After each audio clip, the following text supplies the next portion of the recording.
HMS Africa was a bit of an oddity in her time. The 64-gun ship of the line was seen as on its way out by the late 1770s. The Royal Navy had been building 74-gun third rates for quite some time in large numbers, and they were rapidly becoming standard for a number of reasons, not least the fact the French were transiting to building only 74-gun ships and larger. They'd built a few 80-gunners as well by this point. Indeed, several 64s laid down within a couple of years of Africa would never see active service in the ship of the line role, instead being razzed into far more useful heavy frigates. As a member of the 4-ship inflexible class, Africa was somewhat based on the 74-gun Albion class, and in the comparison you can see why the 64 was falling out of favour. Whilst Africa was only 4 guns short of the Albion on her main gun decks, the other 6 missing guns being quite small guns on the quarterdeck, and although the upper gun deck of both ships carried 18-pounder guns, the lower or main gun deck of the 74 carried 32-pounder cannon, whilst the 64 carried the significantly lighter 24-pounder. Indeed, the Royal Navy itself hadn't built 64s for a number of years, but they were held to be a cheap solution and relatively good for convoy escort work since they comfortably overpowered frigates, which were the most common surface raiders, and so, largely on the grounds of being cheaper than 74s, the 4-strong inflexible class, including Africa, was ordered.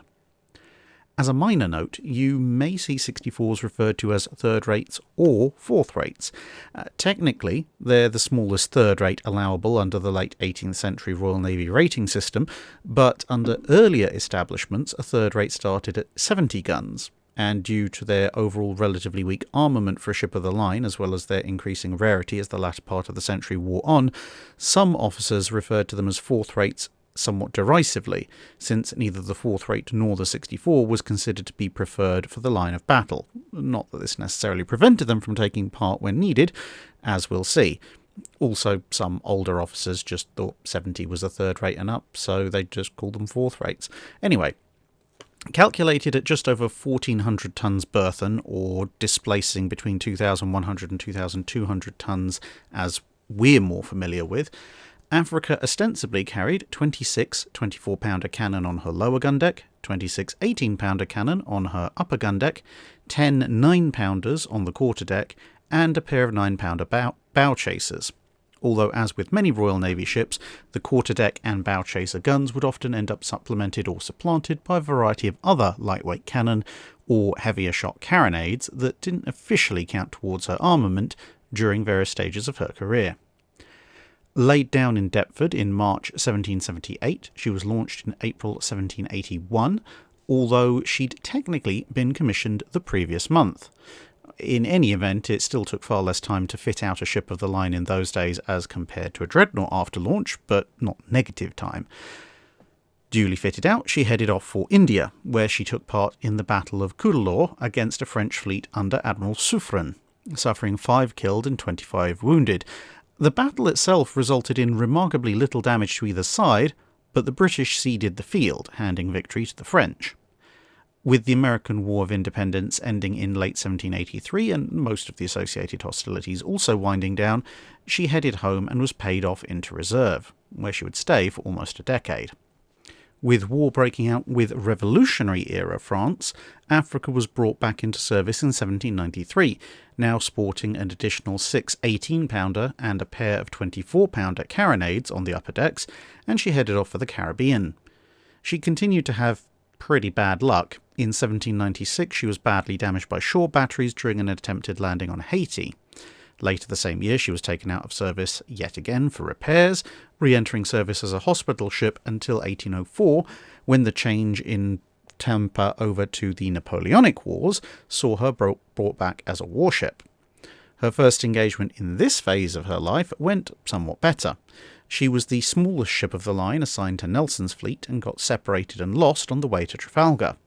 Arriving alone and a little late to find Nelson's 2 columns in the process of breaking the Franco-Spanish line, Captain Digby took his little ship merrily down the enemy line, starting up the front, exchanging broadsides with a good chunk of the enemy fleet as he passed, until he reached Nelson's column, found out what the plan was, and joined in the general melee. Africa did remarkably well for being the smallest ship taking part, although afterwards she did need a bit of a tow from HMS Conqueror, as she'd had all of her masts shot away. Repaired once more, Africa could be found escorting merchant ships in the Baltic next, with the British having destroyed or seized the Danish fleet twice by 1808. Suffice to say, the Danes weren't exactly the biggest fans of the Royal Navy, but without a fleet of capital ships they'd resorted to raiding with massed fleets of gunboats, most of which were basically slightly oversized rowboats with a single large gun in the bow. When the wind died, leaving Africa immobile, the 32 mixed small craft swarmed her, taking station in the blindest arcs of fire, and so commenced a 4-hour battle. But the small craft couldn't quite bring down their prey, although Africa was once again badly battered and in need of repair. After patching up, she remained in the Baltic for escort duty for a few more years, until being summoned across the Atlantic for the rather badly named War of 1812, taking part in one of the early naval actions, the unsuccessful chase of USS Constitution in light airs in July 1812. But with the constantly patched-up ship being heavily outgunned by the most modern third-rate ships of the line, and honestly being quite worn, she was paid off in 1813. With the War of 1812 winding down in 1814, and the war with Napoleon also apparently ebbing away, Africa was seen as surplus to requirements, her crew better employed on a larger ship, and she was thus broken up in 1814. That's it for this video. Thanks for watching. If you have a comment or suggestion for a ship to review, let us know in the comments below. Don't forget to comment on the pinned post for dry dock questions.